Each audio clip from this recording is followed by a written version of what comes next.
കോൺഗ്രസിലെ പല നേതാക്കന്മാരും ബി ജെ പിയിൽ പോകുന്നത് ഒരു കോൺഗ്രസ്സുകാരൻ എന്നുള്ള നിലയ്ക്ക് എനിക്ക് വല്ലാത്ത സങ്കടമുണ്ട്. കാരണം കുറേ കാലങ്ങളായിട്ട് ഈ പാർട്ടിയിൽ നിന്നിട്ടും ആശയപരമായിട്ടുള്ള യാതൊരു ബോധ്യവുമില്ലാത്ത അത്തരം രാഷ്ട്രീയ ലാഭേച്ഛ മാത്രം മുന്നിൽ കണ്ടു നിൽക്കുന്ന ആളുകൾ ബി ജെ പിയിലേക്ക് ചേക്കേറിയിട്ടുണ്ട്. ഒരുപാട് പേരുണ്ട്.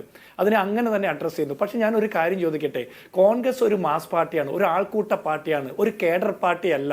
വൈവിധ്യങ്ങൾ ഒരുപാടുള്ള പല വിഭാഗത്തിൽപ്പെട്ട ആളുകളെ കൂട്ടി യോജിപ്പിച്ചു കൊണ്ടുപോകുന്ന ഒരു പ്രത്യയശാസ്ത്രമാണ് കോൺഗ്രസ്. കോൺഗ്രസ് ഇന്ന് ഒരുപാട് ആളുകൾ പുറത്തേക്ക് പോകുന്നുണ്ട്, പല ആളുകളും വന്നു ചേരുന്നുണ്ട്, ഇങ്ങനെയൊക്കെയുണ്ട്. പക്ഷെ CPM അങ്ങനെയാണോ വേണു? CPM ഒരു കേഡർ പാർട്ടിയല്ലേ? കല്ല് പിളർക്കുന്ന കൽപ്പന പുറപ്പെടുവിക്കുന്ന പിണറായി വിജയന്റെ പാർട്ടിയല്ലേ? ആ പാർട്ടിയിൽ നിന്ന് ഒരു ഏരിയ സെക്രട്ടറി സ്ഥാനത്തിരിക്കുമ്പോൾ BJP-യുമായിട്ട് പാലം പണി നടത്തിയെന്ന് ജില്ലാ സെക്രട്ടറി പറഞ്ഞാൽ അതിന്റെ ഗൗരവം എന്താ മനസ്സിലാകാത്തത്?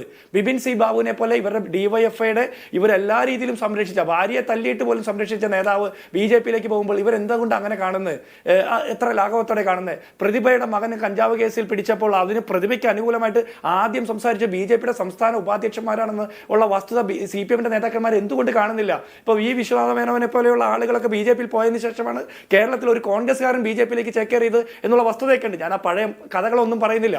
അപ്പോൾ അൽഫോൺസ് കണ്ണന്താനത്തിന്റെ കഥയൊക്കെ ഇവിടെ പറഞ്ഞതൊന്നും മുഴുവൻ പറയുന്നില്ല. പക്ഷേ ഒരു കാര്യം ചോദിക്കട്ടെ, BJP-യിലേക്ക് പോയ അനിൽ ആന്റണിയും പത്മജ വേണുഗോപാലും പോയപ്പോൾ ഞങ്ങൾക്ക് സങ്കടമുണ്ടായിരുന്നു. കാരണം AK ആന്റണിയുടെയും കരുണാകരന്റെ മക്കളായിരുന്നു എന്നുള്ളത് കൊണ്ട്. അതുകൊണ്ട് അവരുടെ സംഘടനാപരമായ പാരമ്പര്യം കൊണ്ട് കോൺഗ്രസിന് ഒരു നഷ്ടം വന്നു എന്ന് ഞങ്ങൾ ഇപ്പോഴും വിചാരിക്കുന്നില്ല. പക്ഷേ അതുപോലെയാണോ CPM-ൽ നിന്ന് ഒരാൾ പോകുന്നത്? ഇനി അങ്ങനെയാണെങ്കിൽ ഞങ്ങൾ പറയുന്നു, കഴിഞ്ഞ 8-9 വർഷക്കാലത്തെ കേരളത്തിന്റെ രാഷ്ട്രീയ ചരിത്രം പരിശോധിച്ചാൽ കേരളത്തിൽ BJP-യുടെ ഒരു മുഖ്യമന്ത്രിക്ക് തുല്യമായിട്ട് RSSന്റെ കാര്യങ്ങളെല്ലാം കൃത്യമായിട്ട് നടപ്പാക്കി കൊടുക്കുന്ന ഒരു മുഖ്യമന്ത്രിയാണ് പിണറായി വിജയൻ.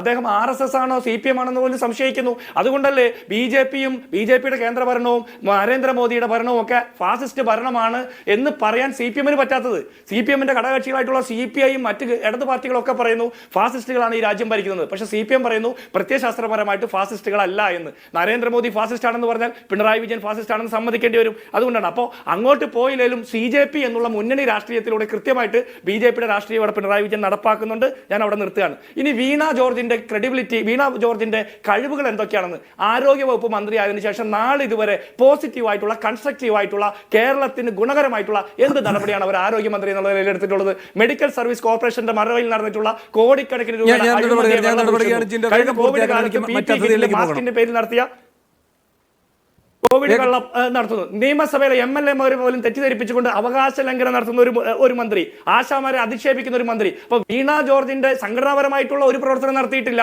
മന്ത്രി എന്നുള്ള നിലയ്ക്ക് അവർ യാതൊരു പ്രവർത്തനവും നല്ലതായിട്ട് കേരളത്തിന് വേണ്ടി നടത്തിയിട്ടില്ല എന്നുള്ള വസ്തുത നിൽക്കുക. ഇനി സംസ്ഥാന സമിതി തീരുമാനിച്ചുവെന്ന് എനിക്ക് ഈ ഇടത് സഹയാത്രി ജയചന്ദ്രനോട് ചോദിക്കാനുള്ളത്, സംസ്ഥാന സമിതിയിൽ ആരെങ്കിലും പറഞ്ഞോ വീണ ജോർജിനെ തെരഞ്ഞെടുക്കണമെന്ന്? ആരും തീരുമാനിച്ചില്ല. അത് പിണറായി വിജയൻ തീരുമാനിക്കുന്നു, അത് പ്രഖ്യാപിക്കുന്നു, നടപ്പാക്കുന്നു. വേണുവിനോട് എനിക്ക് തിരുത്തേണ്ടത്, ഇത് ഉന്നതമായിട്ടുള്ള നയരൂപീകരണ സമിതിയാണെന്ന് ഞാൻ വിശ്വസിക്കുന്നില്ല. കാരണം ഇവിടെ നയരൂപീകരണവും തീരുമാനങ്ങളും രേഖയും അവതരിപ്പിക്കുന്നത് പിണറായി വിജയനാണ്. പിന്തുണയ്ക്കാൻ വേണ്ടിയിട്ട് കുറെ ആളുകൾ, ശബ്ദമില്ലാത്ത കുറെ ആളുകൾ കൈ ഉയർത്തി പിന്തുണയ്ക്കുന്നു എന്നുള്ളതിനപ്പുറം നടപടികളെ കൈയടിച്ച് പ്രോത്സാഹിക്കുന്ന ഒരു കൂട്ടമായിട്ട് അവർ തീരുമാനം. ഈ സംസ്ഥാന കമ്മിറ്റി എന്നത് രാജു അബ്രഹാം അടക്കമുള്ളവരുടെ നേതാക്കളാണ് പറയുന്നത്.